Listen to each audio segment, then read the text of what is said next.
ಹೇಳ್ತಾರೆ. ಏಜೆನ್ಸಿ ಅವರು ಲಾಯರ್ ಅಲ್ಲ ಸರ್. ಮತ್ತೆ ಸುಮ್ಮನೆ ಮಾತಾಡೋದು ಕೇಳಿ. ರಾಜಕೀಯ ದ್ವೇಷದ ರಾಜಕೀಯ ಮಾಡಕ್ ಹೋಗಲ್ಲ ನಾವು. ಮಾಡಿದ್ರೆ ಹಿಂದೆ ಮಾಡಿದ್ವ ಮುಖ್ಯಮಂತ್ರಿ ಆಗಿರುವಾಗ, ಈಗಲೂ ಮಾಡಿಲ್ಲ ನಾವು. ಬಟ್ ತಪ್ಪು ಮಾಡದವ್ರ ಮೇಲೆ ಕ್ರಮ ತಗೊಳ್ತಕ್ಕಂಥ ಕೆಲಸ ಮಾಡಿ. ಸರ್, ಈಗ ಕೆಂಪಣ್ಣ ಇದ್ದವ್ರು ಇವ್ರು ಯಾರು ವೀರಪ್ಪನವರು ವರದಿ ಕೊಟ್ಟರು. ವರದಿ ಮೇಲೆ ಇದುವರೆಗೆ ಆಕ್ಷನ್ ಏನು ಇನಿಷಿಯೇಟ್ ಆಗಿಲ್ಲ. ಇಲ್ಲ, SIT ಆಗಿದೆ. SIT ಆಗಿದೆ. ಅವ್ರು ಇನ್ವೆಸ್ಟಿಗೇಷನ್ ಮಾಡಿ ಯಾವಾಗ ಸರ್ ಆಕ್ಷನ್ ತಗೊಳ್ಳೋದು? ಅವ್ರು ಕೊಟ್ಟ ಮೇಲೆ ತಗೋತೀವಿ. ಜಲ್ದಿ ಕೊಡಕ್ಕೆ ಹೇಳಿದೀವಿ, ಸೂಚಿಸಿದ್ವಿ. SIT ಕ್ರಮ ತಗೊಳಕ್ಕೆ ಮಾಡಿರೋದು. SIT ಅಂದ್ರೇನು? ಅಲ್ಲಿ ಮೊದಲು CID ತನಿಖೆ ಮಾಡಿ ಅಲ್ಲ, ಅದು ಆಯ್ತಾರಪ್ಪ. SIT ಅಂದ್ರೆ ಏನಯ್ಯ?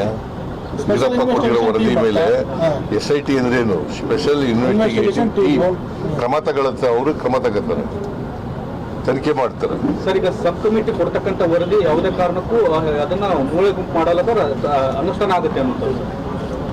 ನೀನೇ ಮೂಲೆ ಗುಂಪು ಮಾಡ್ಕೊಡ್ತಿದ್ದೆ? ಯಾಕಂದ್ರೆ ಇಷ್ಟು ದಿನ ಮೂಲೆ ಗುಂಪು ಆಗಿತ್ತು ಅಂತಾನೆ ಆರೋಪ ಸರ್. ಇಲ್ಲಿವರೆಗೆ ಮೂಲೆ ಗುಂಪಾಗಿಲ್ಲ. ನಾವು ತಗೋತಾ ಇದ್ದೀವಿ. ಅದಕ್ಕೆ ಆಕ್ಸಿಲರೇಟ್ ಮಾಡಕ್ಕೆ ಮಾಡ್ತಾ ಇದ್ದೀವಿ ಅಷ್ಟೇ.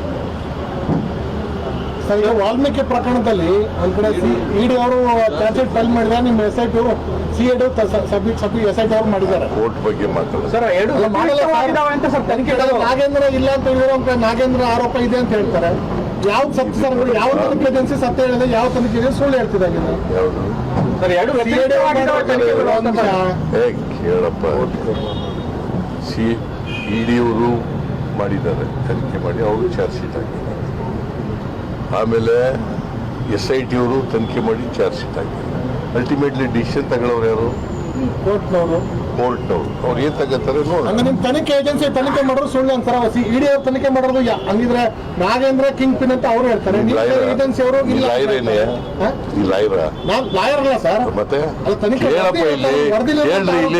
ಸುಮ್ಮನೆ ಮಾತಾಡೋದು ಕೇಳಿ. ಏಳ ಗಂಟೆ ಕೇಳಬೇಕು. ಕೋರ್ಟ್ನಲ್ಲಿ ಸಾಬೀತಾಗುತ್ತೆ ಇಲ್ವೋ ಅಂತ ಅಲಿಗೇಷನ್ ಎವಿಡೆನ್ಸ್ ಕಲೆಕ್ಟ್ ಮಾಡಿದ್ದಾರೆ. ಇನ್ವೆಸ್ಟಿಗೇಷನ್ ಅಂದ್ರೆ ಎಲಿಗೇಷನ್ ಎವಿಡೆನ್ಸ್ ಕಲೆಕ್ಟ್ ಮಾಡಿದ್ದಾರೆ, ಚಾರ್ಜ್ ಶೀಟ್ ಹಾಕಿದ್ದಾರೆ. ಅದು ಸರಿನೋ ತಪ್ಪು ಅಂತ ಹೇಳೋರು ಯಾರು? ಕೋರ್ಟ್ನವರು. ಮತ್ತೆ ಅದು ಹೇಳಕ್ಕೂ ಮುಂಚೆ investigation it is investigation subject to proof. Court has to decide what type of punishment has to give.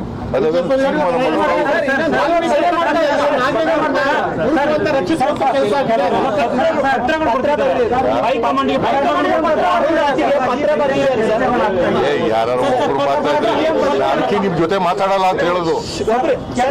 ಒಬ್ರು ಕೇಳ್ರಿ. ಕೆಲವರೆಲ್ಲ ಹೈಕಮಾಂಡ್ಗೆ ಪತ್ರವನ್ನು ಬರ್ತಿದ್ದಾರೆ, ಬಹಿರಂಗವಾಗಿ ಯಾರು ಹೇಳಿಕೆ ಕೊಟ್ಟಿಲ್ಲ. ಈಗ ನೋಡಿ, ಯಾರು ಚೀಫ್ ಮಿನಿಸ್ಟರ್ ಆಯ್ತೀವಿ ಅಂತ ಹೇಳಿಲ್ಲ. ಕುರ್ಚಿನೇ ಖಾಲಿ ಇಲ್ಲ. ಚೀಫ್ ಮಿನಿಸ್ಟರ್ ಆಯ್ತೀವಿ ಅಂತ ಯಾಕೆ ಹೇಳ್ತಾರೆ? ಅವ್ರೇನು ಎಲ್ಲರೂ ಏನು ಹೇಳ್ತಾರೆ?